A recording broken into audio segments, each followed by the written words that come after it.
물 위로 걸어오신 예수님이란 제목으로 은혜를 나누겠습니다. 벳세다 광야입니다. 남자만 5,000명, 부녀자 기만 명이 모여서 지금 막 식사를 마쳤습니다. 그들은 빵과 물고기로 배불리 먹고 남았습니다. 너무나 기뻐하고 즐거워했었습니다. 그런데 예수님은 제자들을 독촉해 가져서 빨리빨리 배를 타고 가버나움으로 건너가라고 했습니다. 제자들은 좀 찜찜했습니다. 주님 같이 갑시다. 나는 산에 올라가서 기도 좀 하고 뒤에 갈 테니까 빨리 가라. 그래서 예수님이 독촉을 받고 제자들은 못 이겨서 할 수 없이 배를 타고 노를 지어서 바다로 들어갔습니다. 마침 그날은 날이 흐리고 바람이 굉장히 불었습니다. 그것도 순풍이 아니고 역풍이 불어서 배를 지어 가기가 굉장히 힘이 들었었습니다. 예수님은 군중을 흩어보내시고 난 다음에 산중에 들어가서 혼자 기도했습니다. 5,000명 남자와 수만 명 부녀자들을 먹이고 마시고 배불리게 하는데 주님이 영적인 기운이 많이 소진되었었습니다. 그래서 영적 재충전이 필요하셨습니다. 그는 하나님 앞에 나서 몇 시간을 기도하고 그다음 내려와서 물 위로 걸어서 제자들에게 다가오는 것입니다. 제자들은 파도가 하도 쉬기 때문에 1시간쯤 저으면 건너갈 가버나움에 지금 몇 시간째 배를 저어도 못 가고 있는 것입니다. 새벽 3시에서 6시 사이가 밤 4경인데 그때까지 배를 저어도 배가 자꾸 밀리고 못 나가니 지치고 불안하고 피곤했습니다. 근데 저 건너편에 보니까 바다 위에 흰 물체가 떴다가 내려앉았다가 떴다가 내려간다면서 그 풍파 속을 바람의 옷자락을 휘날리면서 다가오는 걸 보고 그들은 기절초풍을 했습니다. 유령이다. 그 사람들은 바다에서 유령이 나타나면 반드시 배가 파손한다는 전설이 있습니다. 그들은 이제 배가 파손해서 예수님도 없이 죽게 되었다고 생각하고 아비규환의 부르시움을 했습니다. 그러자 가까이 오신 예수님이 내니 두려워 말라. 그러나 예수님이 아닌지 모릅니다. 베드로는 만약 주님이시면, 주님이면 주님이지 만약 주님이 뭡니까? 처음부터 좀 의심스러웠습니다. 그러나 만약 주님이시면 나로 물으로 걸어오게 하소서. 주님이 오라. 베드로는 마음에 의심이 잔뜩 들어있으면서도 용감하게 일사각오하고 무리로 출발했습니다. 그 보면 베드로는 보통 용기 있는 사람이 아닙니다. 자기도 만약 예수님은 또 만약 아닐 수도 있는데도 불구하고 그런 마음의 용기를 내어서 무리로 걸어가기 시작했는데 다른 제자들은 다 움츠리고 나오려고 하지 않았었습니다. 이걸 보게 될 때 여러분 마음에 좀 의심이 있더라도 담대하게 모험을 하는 사람이 기적을 체험할 수 있는 것입니다. 베드로는 마음에 아직까지 어질어질하면서도 담대하게 예수님을 바라보고 무리로 쩌벅쩌벅 걸어가는데 자기도 놀라고 신비했습니다만 자꾸 계속해서 만약 빠지면 어떻게 하느냐, 그 만약자가 참 큰 문제입니다. 처음부터 주님의 말씀을 의지하고 갔으면 좋겠는데 만약 주님의 말씀이 아니면 뭐 어떻게 하냐, 만약 예수님이 아니면 어떻게 하느냐, 만약 때문에 그가 바람이 불고 물보라가 얼굴을 치니까 예수님을 바라보던 눈을 돌이켜 바람과 파도를 바라보고 공포심이 마음에 확 들어왔습니다. 그렇지, 만약 예수님이 아니면 난 죽었다. 그러자마자 물속에 푹 빠져들어가기 시작한 것입니다. 만약 그대로 됐었습니다. 그는 고함을 쳤습니다. 주여 나를 살려주시옵소서. 예수님이 즉시 그를 손을 내어 건져주셨습니다. 그리고 예수님 말씀하기를 믿음이 적은 자여 왜 의심하였느냐. 믿음이 있기는 있어요. 믿음이 있기 때문에 물속으로 걸어 들어왔지 않습니까? 그러나 의심을 같이 가지고 들어왔으니까 문제가 되었지. 주님께서 믿음이 적은 자여 왜 의심하였느냐. 우리가 믿음을 믿을 때는 확 믿어야지 의심을 하면서 믿으면 꼭 이런 일이 당하는 것입니다. 그래서 그는 예수님이 손을 잡고 건져서 함께 배 위에 올라오니까 제자들이 다 놀라서 예수님께 엎드려서 정말 하나님의 아들이라고 감탄을 했는데 순식간에 그들 배가 가버나움에 도착해서 편안히 내리게 된 것입니다. 이 이야기 속에 우리가 배울 수 있는 교훈이 대단히 많습니다. 첫째로 배를 타고 가는 것이 정상적이고 물 위로 걷는 것은 기적인 것입니다. 여러분, 우리가 일반 생활은 자연 법칙을 따라서 사는 것이 정상적인 생활인 것입니다. 아침에 해가 뜨고 저녁에 해가 지고 아침에 일어나서 일하고 저녁에는 잠자리에 들어가서 쉬고 하는 것이 정상적이지요. 요사이 많은 질병이 걸리고 스트레스에 걸린 이유는 정상적인 것을 저버리고 밤새 일하고 아침에 와서 잠을 자는 그러한 직업적인 관례요. 또 일주일에 6일 동안 일하고 1회째는 쉬어야 되는데 쉬지 않고 일주일 내내 계속해서 일함으로 말미암아 스트레스를 견디지 못해서 여러 가지 심신장애를 일으키는 것을 볼 수 있는 것입니다. 우리 일반적인 생활은 정상적인 자연 법칙을 따라서 살아야 되는 것입니다. 그러나 자연 법칙으로 살아갈 수 없을 때는 기적이 필요한 것입니다. 자연 법칙으로 우리가 살 수 없는 병에 걸렸을 때 의사도 약도 우리를 치료하지 못할 때는 기적이 필요한 것입니다. 제자들이 지금 배를 저 바다를 건너가는데 파도가 너무 쉬워서 정상적으로 자연 법칙을 따라서 볼 때는 도저히 가버나움까지 가지 못해서 제자들이 기절할 중인 것입니다. 지치고 피곤해서 더 이상 배를 젓지 못할 처지였습니다. 그들에게는 기적적인 도움이 필요합니다. 그렇기 때문에 예수님께서 제자들을 구하기 위해서 물으로 걸어오신 것입니다. 이스라엘 백성이 홍해가에 모였을 때 앞에는 창렬한 홍해수요 뒤에는 애굽의 바로 군대가 습격해 왔습니다. 그들은 자연적인 법칙을 통해서는 건너갈 수 없습니다. 자연 법칙이란 다리가 있어서 다리를 통해서 건너가든지 배를 타고 건너가든지 최악의 경우에는 해물 쳐서 건너가야 되는데 그렇게 할 수 없는 처지인 것입니다. 그렇기 때문에 주님께서는 간섭하셨어요. 기적을 행하신 것입니다. 출애굽기 14장 15절로 16절에 야훼께서 모세에게 이르시되 너는 어찌하여 내게 부르짖느냐 이스라엘 자손에게 명령하여 앞으로 나아가게 하고 지팡이를 들고 손을 바다 위로 내밀어 그것이 갈라지게 하라. 이스라엘 자손이 바다 가운데서 마른 땅으로 행하리라. 모세가 바다 위로 손을 내밀매 야훼께서 큰 동풍이 밤새도록 바닷물을 물러가게 하시니 물이 갈라져 바다가 마른 땅이 된지라. 이것은 기적인 것입니다. 자연 법칙으로는 살아남을 수 없을 때 주님은 기적을 행하신 것입니다. 수르 광야의 기적도 가집니다. 모세가 홍해에서 이스라엘을 인도해서 그들이 수르 광야에 들어가서 사흘 길을 걸었으나 물이 없었습니다. 사람이 나흘간 물을 안 마시면 죽는다고 말합니다. 거의 죽게 됐었습니다. 그런데 그들이 연못을 발견했는데 물이 있어서 마실 수가 없었습니다. 자연 법칙으로는 그 물을 마시면 마시지 않은 사람보다 더 빨리 죽을 수밖에 없는 독이 있는 물이었었습니다. 그래서 그들이 모세에게 고함을 쳤습니다. 모세야 물을 달라고.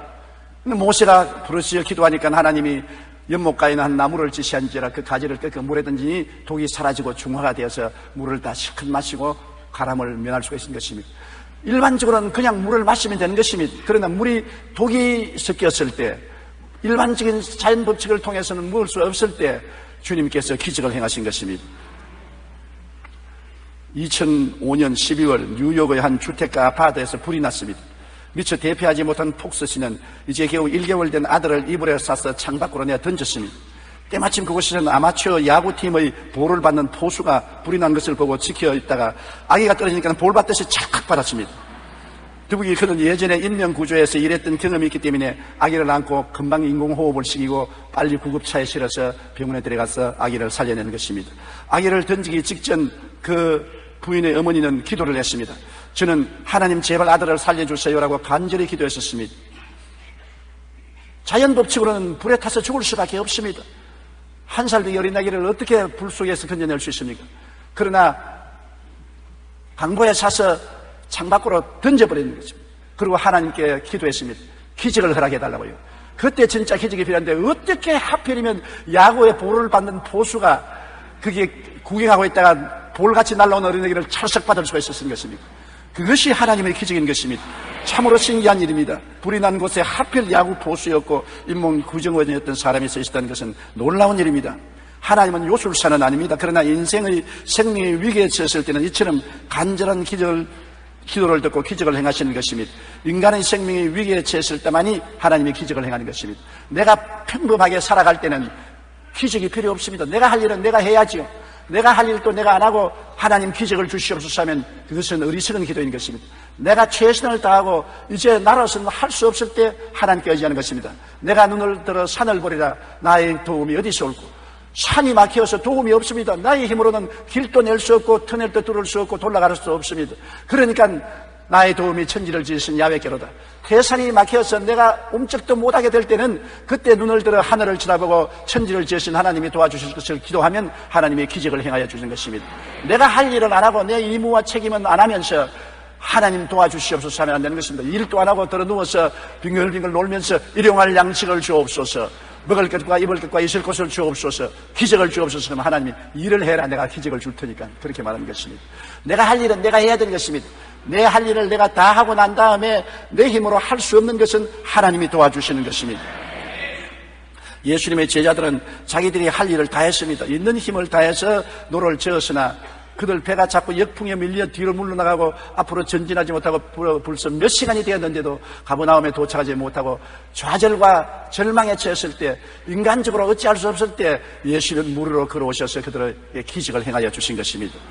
둘째로 그냥 기적이 생기는 것이 아닙니다. 하나님의 말씀이 있어야 기적이 생기는 것입니다. 베드로가 주님께 말씀을 구했습니다. 그냥 주님이 물으로 걸어오니까 주님이다 생각하고 어림짚고 물속에 뛰어들어간 것은 아닙니다. 파도가 치고 바람이 불고 캄캄한데 어디 감히 모험하고 들어갔다가 살아남겠습니까? 그는 확실히 의지할 수 있는 말씀을 구한 것입니다. 주시어든 나로 무리로 걸어오게 하소서. 마태복음 14장 28절로 29절에 베드로가 대답하여 이르되 주여 만일 주심이거든 나를 명하사 물리로 오라 하소서 하니 오라 하시니 베드로가 배에서 내려 무리로 걸어서 예수께로 가되. 로마서 10장 11절에 믿음은 들으면서 나며 들으면 그리스도의 말씀으로 말미암으니라. 말씀을 들어야 돼요. 여러분, 성경 말씀은 창세기부터 요한계시록까지 기록된 말씀입니다. 오디오 비디오가 아닌 것입니다. 기록된 말씀인 것입니다. 우리가 기도해서 이 기록된 말씀을 성령이 우리에게 들리도록 하실 때 그것이 내게 주신 레마가 되는 것입니다. 기록된 말씀은 그냥 기록된 말씀으로 읽는 것이고 듣는 것이 아닙니다. 보는 것하고 듣는 것하고 틀리는 것입니다. 보는 것은 옛날 하나님을 체험한 사람들의 체험담을 기록하고 하나님의 음성을 들은 사람들이 그것을 기록한 것이 성경인 것입니다. 우리는 옛 사람들이 하나님의 음성을 듣고 체험하고 기록한 것을 읽고 있을 때 성령이 그 말씀을 통해서 우리에게 직접 마음속에 들리게 하시면 그것은 읽은 말씀이 아니고 들은 말씀이 되는 것입니다. 그럴 때 그것이 레마가 되는 것입니다. 예수님께서는 무리로 걸어올 때 베드로가 마음속에 성경을 보니까 이스라엘 백성이 홍해를 육지같이 건넜다 하더라. 나도 예수께로 가자. 그렇게 했더라면 물에 빠져 죽었습니다. 그는 기록한 말씀을 따라서 행하지 아니하고 주여 기록한 말씀대로 하는 것이 아니라 내게 말씀하여 주시옵소서. 지금 내게 말씀하여 주시옵소서.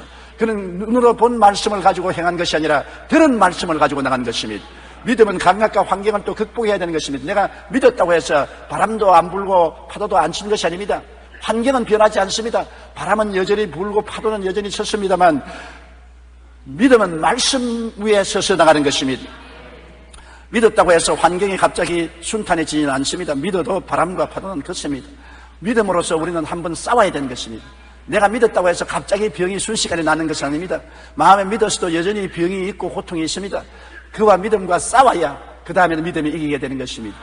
왜 믿었는데 지금 당장 기적이 일어나지 않습니까? 그렇지 않습니다. 믿음은 반드시 환경과 싸워야 되는 것입니다. 제자들과 베드로는 하나님을 믿었습니다만 바람과 파도는 여전히 쳤습니다. 그들은 믿음으로 주님 오실 때까지 기다려야만 되는 것입니다. 우리도 주님 오실 때까지 기다려야만 되는 것입니다. 히브리서 12장 2절에 믿음의 주요 또 온전케 하시는 인 예수를 바라보자. 풍랑 속에서도 예수님을 바라보고 마음의 평안을 유지해야 되는 것입니다. 의심과 두려움이 들어오면 환경과 감각에 치고 마는 것입니다. 환경과 감각은 우리에게 말합니다. 너 믿은 그 헛된 것이다. 믿었지만은 아직 바람이 불지 않냐. 믿었지만 아직 파도가 치지 않냐. 파도 소리를 들어보라. 저 물보라를 보라. 저 바람 소리를 들어보라고 말하는 것입니다. 환경과 감각은 현실을 가지고 우리에게 끊임없이 의심하게 하고 두려워하는 것입니다. 그러나 우리 마음은 하나님 말씀에 서 있는 것입니다.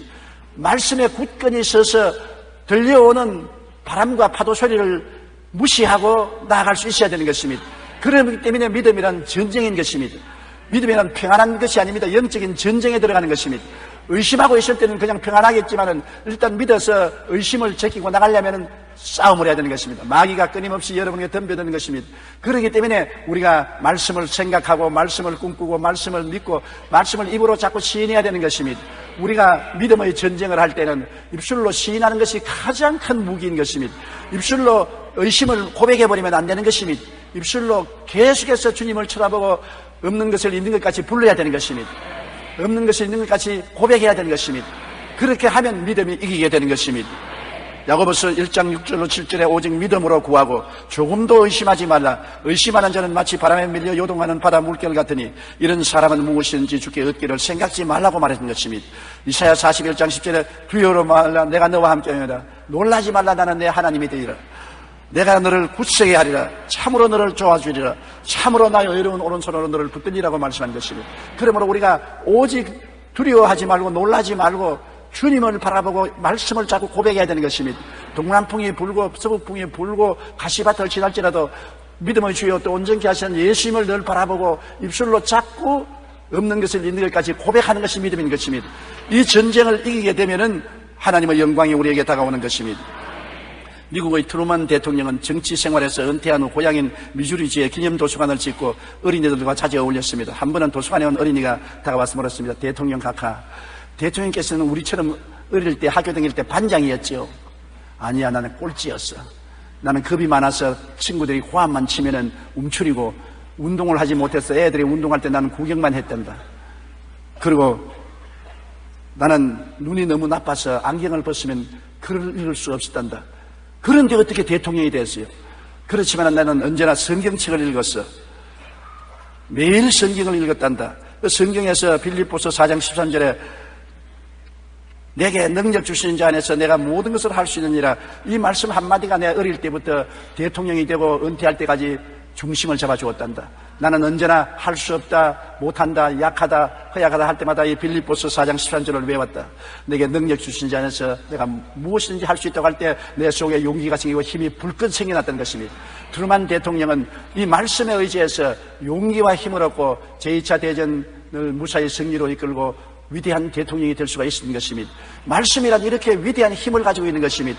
우리가 성경 말씀을 읽다가 그 말씀 속에 성령이 우리에게 들려주는 감동의 말씀은 우리 일생을 좌우할 수 있는 힘의 원천이 되어주는 것입니다. 베드로가 바다 위를 걷기 전에 주님께 말씀을 구하고 말씀을 의지해 나간 것처럼 여러분도 주님께 말씀을 구하십시오. 저는 저의 일생을 좌우한 것이 제가 목회를 시작할 때 요한 3서 2절에 사랑하는 자여 내 영혼이 잘됨같이 내가 범사에 잘됨에 강건하기를 내가 간구하노라.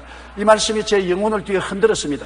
이 말씀이 내 마음을 바로잡고 역경과 어려움을 당했어도 언제나 이 말씀을 바라보고 쳐다보고 믿은 결과에 하나님의 기적이 생애 속에 나타나는 것을 체험한 것입니다. 우리가 말씀을 나의 것으로 받아들일 때 기적이 일어나는 것입니다. 셋째로 우리가 이 이야기에서 은혜를 받을 수 있는 것은 우리 인생에는 주님께서 제2의 기회를 주신다는 것입니다. 베드로는 물에 빠졌습니다. 그 길로 죽은 것이 아닙니다. 그가 주님께 부르짖어서 주여 나를 도와주시오 할 때 주님이 오셔서 손잡고 건져준 것입니다. 인생의 제2기회인 것입니다. 한 번 물으로 걸어가다가 빠졌다고 해서 영원히 빠지는 것은 아닙니다. 주님께 부르짖은 그 다음에 주님과 함께 또다시 물으로 걷는 체험을 하게 되는 것입니다. 마태복음 14장 30절로 31절에 바람을 보고 무서워 빠져가는지라 소리질러 이르되 주여 나를 구원하소서 하니 예수께서 즉시 손을 내밀어 그를 붙잡으시며 이르시되 믿음이 작은 자여 왜 의심하였느냐 하시고, 주님께서 믿음이 적다고 꾸짖었지만은 그러나 다시 물에서 건져서 함께 물으로 걸어오게 된 것입니다. 골프를 치는 사람은 멀리 가니 뭔지 압니다. 친구들하고 골프를 치는데 드라이버를 탁 치는데 드라이버가 오비라고 산속으로 들어가 버리거나 그 다음에는 해자들하고 물속이나 모래 속에 들어가 버리면 점수에 불점을 받게 되는 것입니다. 그러면 경기에 져요. 그러나 옆에 있는 친구들이 말리간 겁니다. 점수에 벌점 안 주고 다시 새로 쳐라는 것입니다. 새로 쳐라. 말리간이라는 것은 다시 한번 새로 벌점 없이 치는 것을 말하는 것입니다. 우리가 인생을 잘못해서 오비를 내고 해사대에 들어가면 주님께서 우리 보고 이놈아 나쁜 놈아 너는 벌을 받고 뒤로 물러가라고 하지 않고 주님께서 회개하라, 멀리 간, 다시 시작하라고 말하는 것입니다. 이것이 우리 주님인 것입니다. 골프할 때 실수하면 다시 칠 수 있게 허락하는 것처럼 주님께서는 우리에게 인생을 다시 시작할 수 있는 기회를 주신다는 것입니다. 베드로가 물에 빠졌을 때 주님은 멀리 간, 다시 일어나라, 다시 시작하라고 말씀하시는 것입니다. 시편 119편 67절과 71절에 고난당하기 전에는 내가 그릇 행하였더니 이제는 주의 말씀을 지키나이다. 고난당한 것이 내게 유익이라. 고난을 당해서 그가 넘어지고 빠졌습니다. 그러나 그것이 경험이 되어서 다시 일어나서 전에보다 더 나은 삶을 살 수 있게 된 것입니다. 시편 50편 15절에 환난 날에 나를 부르라. 내가 너를 건지리니 내가 나를 영화롭게 하리라. 환난을 당했다고 주님이 버리는 것이 아닌 것입니다. 환난을 당했을 때 주님이 와서 건져주시면 그 체험을 통해서 더 주님을 영화롭게 할 수 있게 되었다는 것입니다. 실패는 주님과 더 가까이 가는 기회가 되는 것입니다. 실패했다고 버림받지 않습니다. 여러분, 실패하기 전에는 자기 힘으로 인생을 살아보려고 하다가 실패하면 도저히 자기 힘으로 인생을 살 수 없다는 것을 깨닫게 되고 더욱 주님을 의지하게 되는 것입니다. 우리가 실패를 하기 전에는 그래도 내 믿음으로, 내 인간의 수단과 방법과 믿음으로 해본다고 하다가 넘어져서 실패를 하여 상처를 입게 되면 그 다음엔 별 도리 없이 주님을 의지하게 되는 것입니다. 미국의 저명한 부흥 강사인 무디 목사님, 키가 크고 몸이 컸습니다. 그런데 하루 겨울날 아침에 시카고에 눈이 와서 온통 공원 전체가 눈천지가 되는데다 또 비가 내려가지고서 얼어붙어서 빙판이 되었습니다. 그 어린 딸이 아빠 공원으로 나가 그래서 외투를 입혀서 뚝뚝하게 추위를 방하게 해놓고 난 다음에 애 손을 잡고 나가니까 아빠 손 잡지 마. 내가 걸을 수 있어. 나도 걸을 수 있다고. 아니야, 위험한데. 아니야, 아빠 손 잡지 마. 나도 아빠와 같이 걷겠어. 그래서 둘이 걸어가다가 얼마 안에서 와장창 미끄러져서 넘어졌습니다. 엉덩발을 찍고 으아 울기에 이 봐라 아빠가 잡아주겠다는데 왜 고집을 부리고 혼자 걷다가 그렇게 엉덩발을 찍느냐. 자 잡아주겠겠네. 손가락 하나만 잡아. 손가락 하나만 잡아. 손가락만 내놓습니다. 그래서 아버지가 손가락 하나만 잡고 걸어가다가 또 미끄러지니까 손가락이 빠져가지고 이젠 진짜 크게 자빠졌습니다. 또 울어졌겠습니다. 그러니까 아빠가 그 다음에 이렇게 해서 손 전체를 덥석 잡았습니다. 그리고 그 다음 같이 산불을 하니까 미끄러져 넘어지면 달랑 달리고 미끄러져 넘어지면 달랑 달리고 아빠와 함께 걸을 때는 미끄러져도 자빠지지 않냐고 넘어지지 않냐고 함께 걸어가서 공원 산책을 하고 들어올 수 있었다는 그런 간증을 읽어본 적이 있는 것입니다. 우리가 하나님과 동행한다고 하지만은 실패하기 전에는 더 의지하지 않습니다. 실패를 경험하면 더 깨어지고 더 의지하게 되고 또 더 깊은 실패를 하면 목숨을 바쳐 주님을 의지하게 되는 것입니다. 사람이란 실패하지 않고는 깊이 주님과 동행하는 것을 배우지 않습니다. 베드로가 물에 빠지기 전에는 자기 혼자서 걸었지만은 물에 빠지고 난 다음엔 더 다행으로 주님과 함께 손잡고 걸어올 수가 있는 것입니다. 실패는 주님과 멀리하는 것이 아니라 회개하고 부르짖으면 더 주님께 가까워지고 주님이 더 가까이 와서 붙들어주고 도와주시는 것입니다. 마태복음 14장 32절로 33절에 배에 함께 오르며 바람이 그치는지라 배에 있는 사람들이 예수께 제라며 이르되 진실로 하나님의 아들이었소이다라고 말했었습니다. 그렇기 때문에 실패는 주님과 더 가까이 가는 기회가 되므로 여러분 인생의 실패를 두려워하지 마십시오. 어린아이가 한번 일어서서 두 발로 쪼박쪼박 걷기 전에 1500번 넘어진다고 말했었습니다. 1500번 실패를 하고 울고 정강이가 깨어지고 상처를 입고 난 다음에야 비로소 서서 걸을 수가 있다는 것입니다. 그가 한 100번쯤 넘어진다고 부모가 이 병신아 왜 자꾸 넘어지느냐 너는 다시 서지도 말아라고 하면 영영이 못 설 수도 있는 것입니다. 한 가지 일에 습득하기 위해서는 21번 실패를 해야 된다는 것입니다. 보통 21번을 실패를 해야 한 가지 일에 숙달할 수 있다는 것입니다. 그러므로 인생은 실패하는 것이 아니라 인생은 실패하더라도 다시 제2기회를 가지고 일어나는 것이 인생인 것입니다. 실패를 두려워하지 마십시오. 제2인생이 있는 것입니다. 제2기회가 있는 것입니다. 더 주님과 가까이 손을 잡고 나갈 수 있는 기회가 있는 것입니다.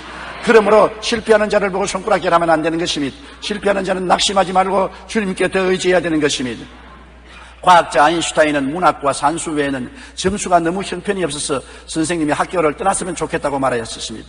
그런 아인슈타인이 세계적인 위대한 과학자가 되었었습니다. 세계적인 오페라 작곡가 바그너는 16살이 되는 해에 무작정 학교를 그만두었다가 복학한 뒤 4개월 만에 퇴학을 당하고 졸업장조차 받지 못했습니다. 그러나 바그너는 오늘 세계가 아는 위대한 작곡가여 음악가인 것입니다.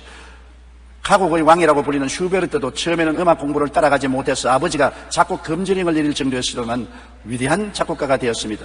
정치가이자 노벨 문학상을 받은 처칠은 라틴어와 체육을 유난히 싫어해서 낙제를 거듭했습니다. 그러나 세계적인 정치 지도자가 되었으며 시인 릴케는 소년 시절 하루도 빠짐없이 절망을 겪었다고 고백했던 것입니다. 문학가 헤르만 헤세는 학교가 싫어 신경쇠약제에 시달리다가 결국 도중 하차를 했는데 그러나 역사가 증명하는 세계적인 문학가가 된 것입니다. 우리가 위대하다고 칭송하는 각 분야의 사람들은 좌절 가운데서 다시 한번 그들의 삶을 새롭게 시작하여 위대한 인물이 될 수 있는 것입니다. 우리는 다시 한번 일어날 수 있다는 것을 잊지 마십시오. 주님은 영원히 넘어지는 자는 버리는 것입니다. 그러나 회개하고 일어나면 다시 주님이 영접해 주는 것입니다. 베드로가 한번 주님께 말했습니다. 주님, 내게 죄를 지은 사람 하루에 7번 용서하면 충분합니까? 주님이 고개를 설레설레 들었습니다. 아니야. 하루에 7번씩 70번, 490번이라도 회개하고 돌아오면 받아주라. 이것이 주님의 마음인 것입니다. 하루에 아무리 넘어져도 490번 넘어지는 사람이 있겠습니까? 넘어지는 것이 중요한 것이 아니라 회개하고 일어서는 것이 중요하다는 것입니다. 회개하라 천국에 가까이 왔지 의인들아 천국에 가까이 왔다고 말하지 않은 것입니다. 하나님은 죄인을 불러 구원하러 오셨기 때문에 회개해야 주님이 일으켜 주시고 또 일으켜 주시고 또 돌봐 주시는 것입니다. 그렇기 때문에 언제나 우리는 자기 자랑을 하지 말아야 됩니다. 자기 자랑을 하고 자기를 의지하면 반드시 넘어지고 물에 빠지게 되는 것입니다. 깨어지고 회개하고 점점 더 자기를 버리고 더욱더욱 주님 가까이 가서 주님을 의지할 때 주님께서 우리를 붙들어 주심으로 우리가 넘어지지 않습니다. 알버트 아인슈타인은 말하기를 실수한 적이 없는 사람은 결코 새로운 일을 시도해보지 못한 사람이라고 말한 것입니다. 새로운 일을 시도하면 반드시 실패하는 것입니다. 실패하기 때문에 새로운 일을 성공할 수가 있는 것입니다. 미국의 선풍적인 인기를 가지고 있는 토크쇼의 여왕 오프라 윈프리를 여러분 잘 아시겠죠? 미국에서는 오프라 윈프리 쇼타임은 미국 전국이 거기에 귀를 기울인 것입니다. 그러나 오프라 윈프리는 흑인 사생아로 빈민가에 태어나서 13살에 성폭행을 당하고 14살에 임신했습니다. 20살에는 마약에 빠져 그 인생은 실패자가 될 수밖에 없었습니다. 그러나 오프라 윈프리는 실패의 위기의 고난을 극복하는 흑인 여성들의 강인한 삶을 따른 소설을 읽으면서 자신의 약점과 부끄러운 과거를 이겨낼 의지를 하고 결심을 했습니다. 한 가지 결심을 했습니다. 나는 존경받는 여성으로 살겠다는 결심을 한 것입니다. 특별히 어릴 적 폭풍으로 무서운 밤이 되면 할머니에게 뛰어가는데 그때마다 할머니는 오프라에게 이렇게 말했습니다. 하나님은 당신의 자녀들을 함부로 다루시지 않는단다. 오늘날 그녀는 마침내 토크쇼인 프리마돈나로 추앙받으며 배우로서 영화 텔레비전 프로그램 제작자로서 자선가로서 그리고 사업가로 실패를 극복한 산정인이 되어 서게 된 것입니다. 오프라 윈프리는 이렇게 말합니다. 당신의 상처를 지혜로 바꾸십시오. 실패는 모든 것의 끝이 아니라 새로운 지혜를 여는 기회가 되는 것입니다. 오프라 윈프리 같이 처참한 여자, 흑인의 민민초에서 아버지도 모르는 사생자로 태어나서 어릴 때부터 성폭행을 당하고 벌써 소녀 시절에 어린애기를 가지고 세상에 버림받은 아편 중독자가 된 그가 한 번 마음에 결심한 것입니다. 단 한 번의 결심은 해야 되는 것입니다. 나는 세상에 존경받는 여자가 되겠다는 결심을 했습니다. 그때로부터 그는 있는 힘을 다해서 존경받는 여성이 되려고 노력했었습니다. 오늘날에 와서 그처럼 유명한 여성 토크쇼자가 전에는 없었던 것입니다. 저도 그 윈프리의 토크쇼를 종종 듣는데 굉장한 인기를 가지고 있는 것을 느낄 수가 있는 것입니다. 여러분, 실패는 새로 출발할 수 있는 지혜를 얻게 되는 것입니다. 사람이 넘어져 봐야 이렇게 하면 넘어지는구나, 넘어져 봐야 이렇게 하면 실패하는구나, 지혜를 얻게 되는 것입니다. 그래서 더 현명해져서 넘어지지 않게 되는 것입니다. 어린아이가 자꾸 촛불을 잡으려고 할 때 잡지 말라고 털치지 마세요. 그러면 점점 더 잡고 싶어 하는 것입니다. 촛불을 잡도록 내버려 놓으세요. 딱 내버려, 뜨거워. 그 다음 나중에는 손을 끌어서 촛불을 잡아라 해도 안 잡습니다. 왜냐하면 뜨거운 것을 알았기 때문에 지혜를 얻게 되는 것입니다. 지혜를 얻게 됨으로 말미암아 촛불을 잡지 않는 것입니다. 실패는 우리에게 더 나은 지혜를 쌓아주는 것입니다. 많이 실패한 사람은 더 깊은 지혜를 가지고 있는 것입니다. 젊은 사람이 아무리 유능하고 박력이 있다 해도 노인들을 무시하면 안 되는 것은 노인들은 일생을 살면서 많은 실패를 거듭했기 때문에 경험을 통한 지혜를 가지고 있는 것입니다. 젊은 사람은 머리가 좋고 패기가 등등해도 실패를 할 경험이 없기 때문에 지혜가 없는 것입니다. 그렇기 때문에 나이 많으신 부모님을 존경하고 부모님의 말에 귀를 기울이는 것이 좋고 선배의 말에 귀를 기울이는 게 좋고 원로의 말에 귀를 기울이는 게 좋습니다. 왜냐? 원래는 똑같은 인생길을 걸어오면서 많은 실패의 선잔을 마시고 지혜를 얻었으므로 그 지혜를 전수받으면 자기는 공짜로 그 고통 없이 배워서 어려운 함정을 피할 수가 있기 때문인 것입니다. 주님이 그 다음 배 타시니 배가 순식간에 가버나움에 도착했다는 말은 참 의미 깊은 말인 것입니다. 요한복음 6장 21절에 이에 기뻐 배로 영접하니 배는 곧 그들이 가려던 땅에 이르렀더라. 몇 시간을 배를 저어도 배가 갈릴리 바다 한가운데서 전진하지 못했는데 예수님이 타니까 한 번 졌는데 10번의 효과가 생겨서 순식간에 가버나움에 도착한 것입니다. 저는 언제나 공항에 갈 때 에스컬레이터를 타면서 머리에 생각이 나는 것입니다. 걸어서 계단을 올라가면 굉장히 힘이 들고 시간이 걸릴 것인데 에스컬레이터에 올라타 있으면 그냥 쭉 편안히 서 있는데 쉽게 올라가요. 또 평지에 깔려있는 에스컬레이터도 걸어가는 사람은 힘차게 걸어가지만 에스컬레이터 위에서 걸어가면 10배, 20배 속도가 나는 것입니다. 우리 주님이 우리 인생의 배에 타면 다른 사람보다 효율이 굉장히 많이 생기는 것입니다. 10배, 20배 효율이 생기는 것입니다. 몇 시간을 배를 저어도 못 가는 가버나움에 예수님이 타자 몇 분 안 저었는데 순식간에 가버나움에 도착한 것입니다.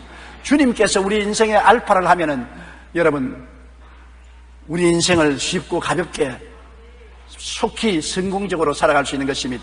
수고하고 무거운 짐진 자들은 다 내게로 오라. 내가 너희를 쉬게 하겠다는 것입니다.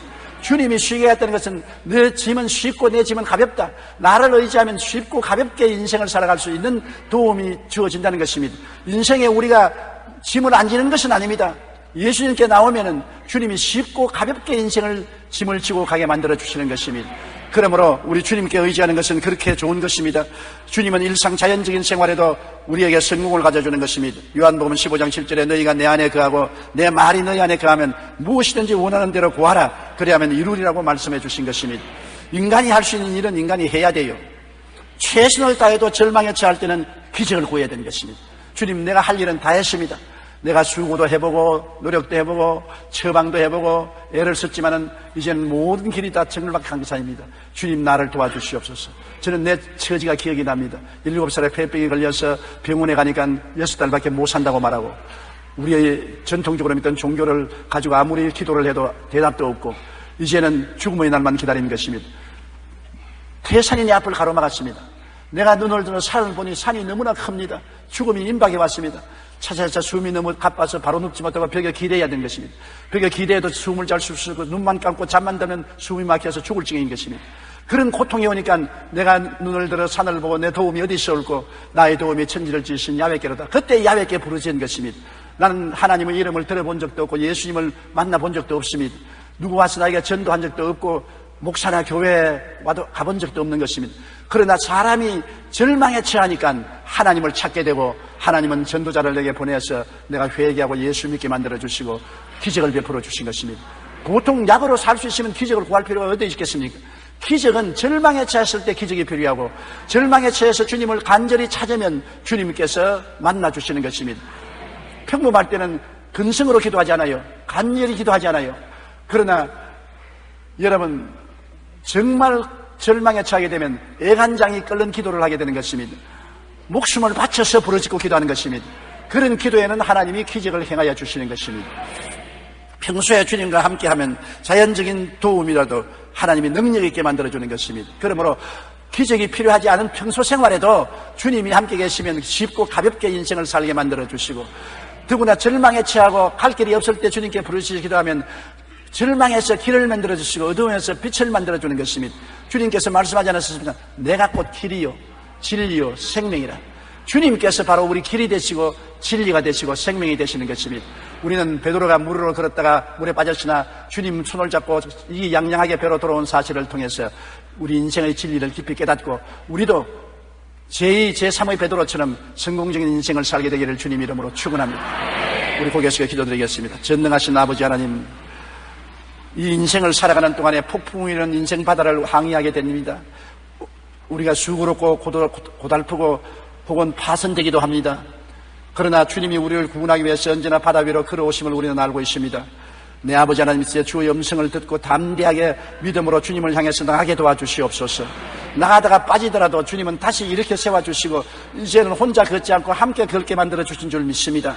하나님 아버지여, 할 수 있거든이 무슨 말이냐? 믿는 자에게는 능치 못하심이 없다고 하셨습니다. 내 믿은 대로 될지라고 하셨습니다. 우리가 믿음으로 살고 보는 것으로 살지 말게 도와주시옵시고, 모두 다 말씀을 믿고 의지하고 믿음으로 사는 주의 종들이 되게 도와주시옵소서. 예수님 이름으로 기도드립니다.